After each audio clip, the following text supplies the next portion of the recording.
Bilirdin ki, hansısa ifadənin ingiliscə qarşılığını ChatGPT-dən öyrənə bilərsən, amma hər şeydə olduğu kimi burada da düzgün prompt vermək önəmlidir. Gəl izah edim. Məsələn, belə bir ifadə var bizdə, ağzının dadını bilmirsən. Bunun ingiliscəsini lüğətdən tapmaq çətindir, sözbəsöz tərcümə eləmək də düz deyil.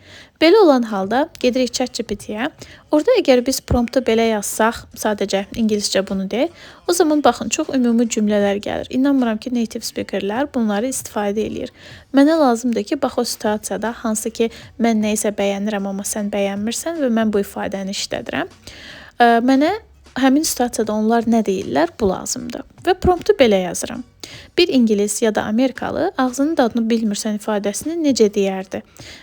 Və sonra izah verirəm, biz bunu hansı situasiyada istifadə edirik. Biz bu ifadəni çox sevdiyimiz bir yeməyi başqası bəyənmədiyi zaman ona etiraz etmək üçün bildiririk. Yəni, bəyənməməyinlə razılaşa bilmirəm, çünki çox dadlıdır. Hansı situasiyada o ifadəni işlətdiyini desən, o sənə daha dəqiq cavablar verəcək. Gəl variantlara baxaq. What? Are you kidding? This is delicious. Ya da I can't believe you don't like this. It's so good. Və ya Seriously? This is amazing.